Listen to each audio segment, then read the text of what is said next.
I think you can imagine that was a very moving scene for me. I didn't know Wanda until we got onto the boat and I talked to her through the bars of that cage, and she put out her fingers and I stroked them.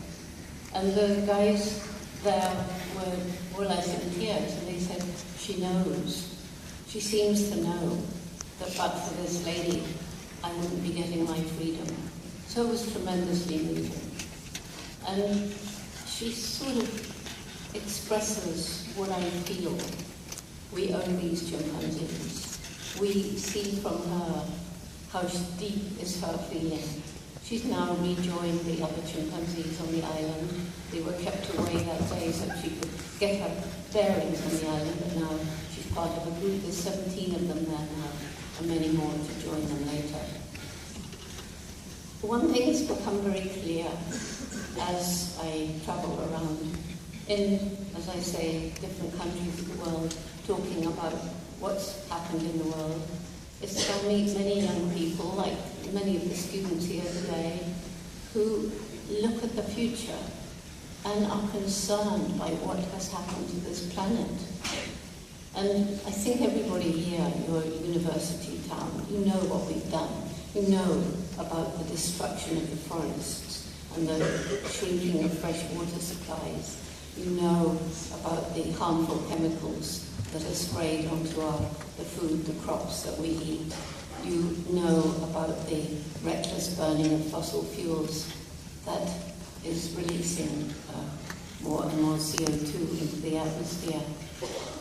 A lot of people don't seem to realize that our desire to eat more and more meat, which is getting worse and worse as some of the poor countries move into the middle class. It's one of the signs that you're making it, if you can afford to buy a lot of meat.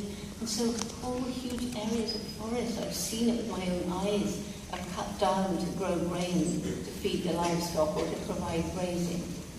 And the animals who are eating unnatural foods are creating an awful lot of methane, and that is a worse chemical for climate change than is CO2. And of course the antibiotics, they're fed antibiotics as part of their regular diet because the conditions are so horrendous to the animals that they would get sick without the regular antibiotics, which means the bacteria are getting resistant. So even if people don't care about the cruelty to the animals, which is horrendous, surely we care about our own human health.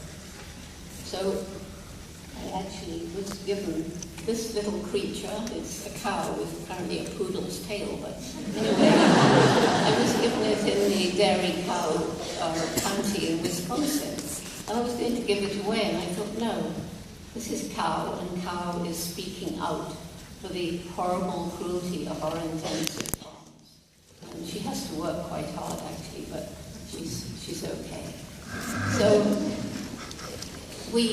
I could go on quite a long time talking about the other problems that we humans have inflicted on this planet.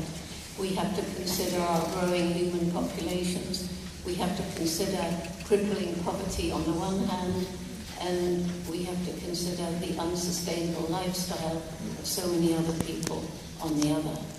And these things all